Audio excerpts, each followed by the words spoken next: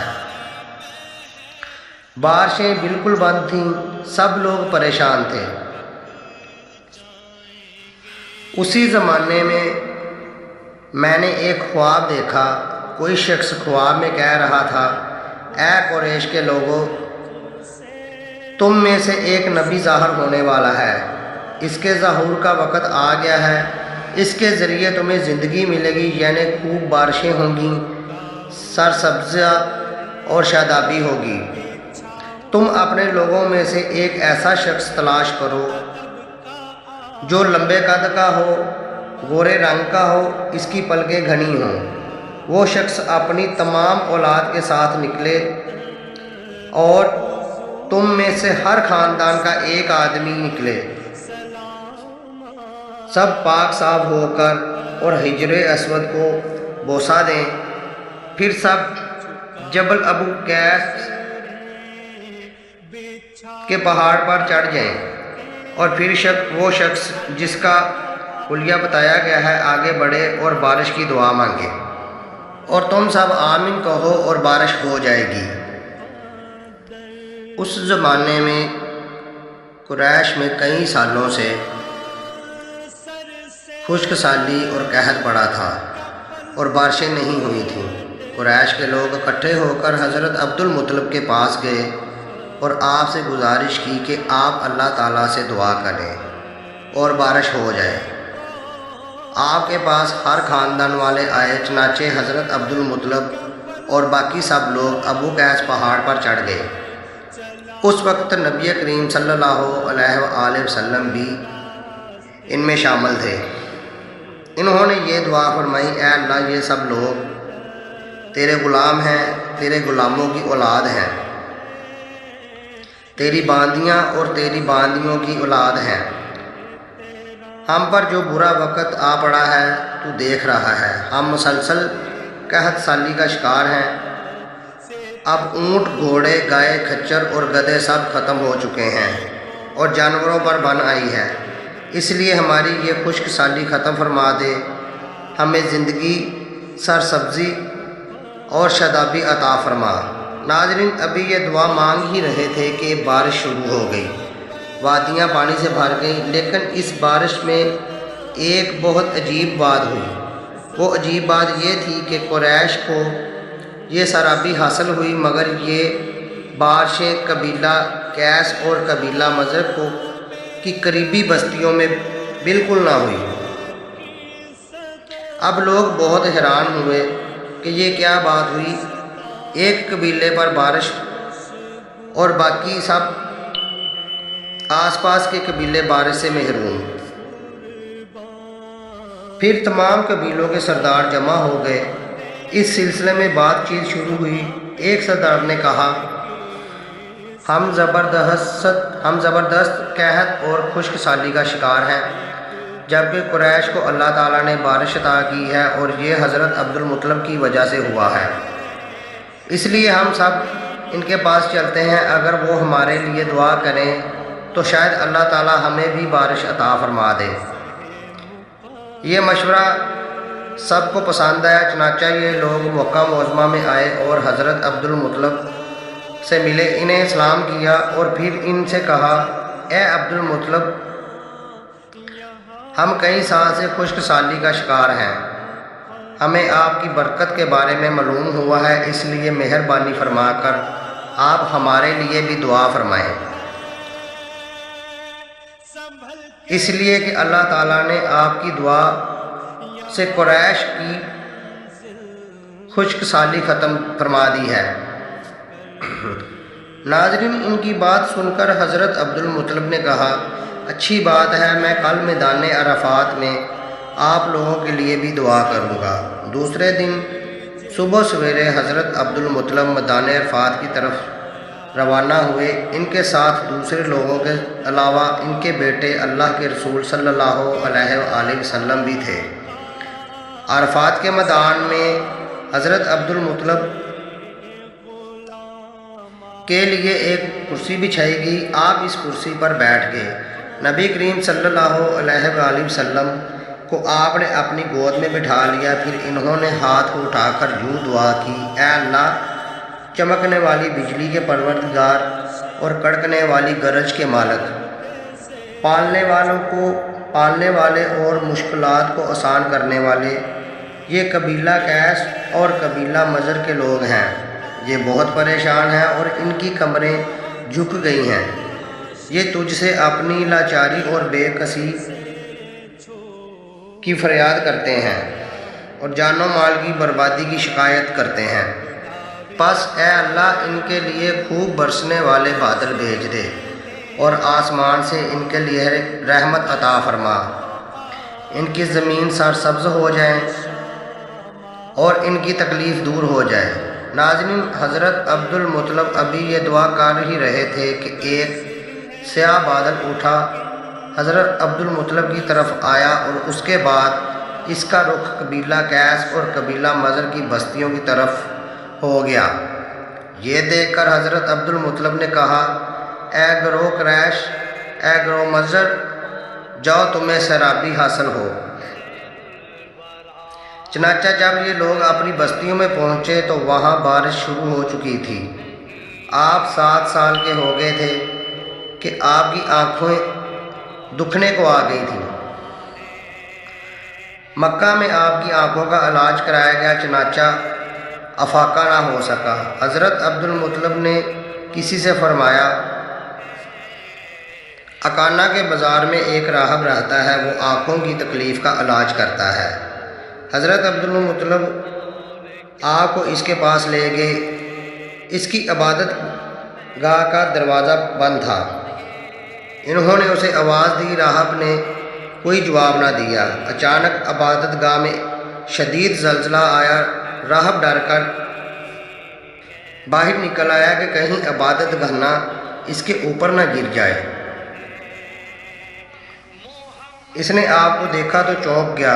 اس نے کہا، اے عبد المطلب، یہ لڑکا اس امت کا نبی ہے، اگر میں باہر نہ آتا تو یہ عبادت گاہ ضرور مجھ پر گر پڑتی۔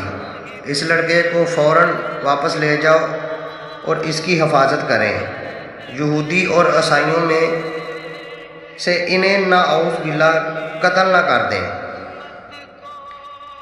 پھر اس نے کہا، اور رہی بات آنکھوں کی، تو آنکھوں کی دعا خود ان کے پاس ہے۔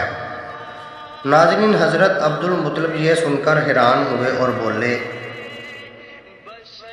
ان کے پاس اپنے آنکھوں کا کیسے علاج ہے؟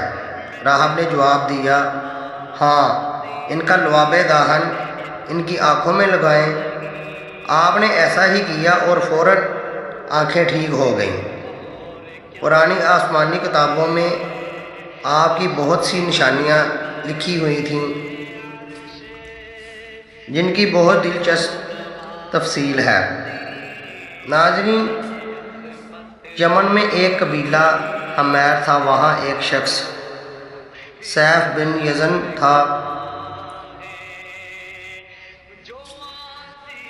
وہ سیف حمیری کہلاتا تھا۔ کسی زمانے میں اس کے باپ دادا اس ملک پر حکومت کرتے تھے، لیکن پھر حبشیوں نے یمن پر حملہ کیا اور اس پر قبضہ کر لیا۔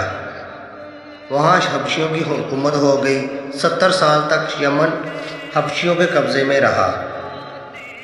جب یہ سیف بڑا ہوا تو اس کے اندر اپنے باپ دادا کا ملک آزاد کرانے کی امنگ پیدا ہوئی۔ چنانچہ اس نے ایک فوج تیار کی اور اس فوج کے ساتھ حبشیوں پر حملہ کر دیا اور انہیں یمن سے بھگا دیا۔ اسی طرح وہ باپ دادا کے ملک کو آزاد کرانے میں کامیاب ہو گیا، پھر وہاں کا بادشاہ بن گیا۔ یہ یمن عرب کا علاقہ تھا۔ جب حبشیوں نے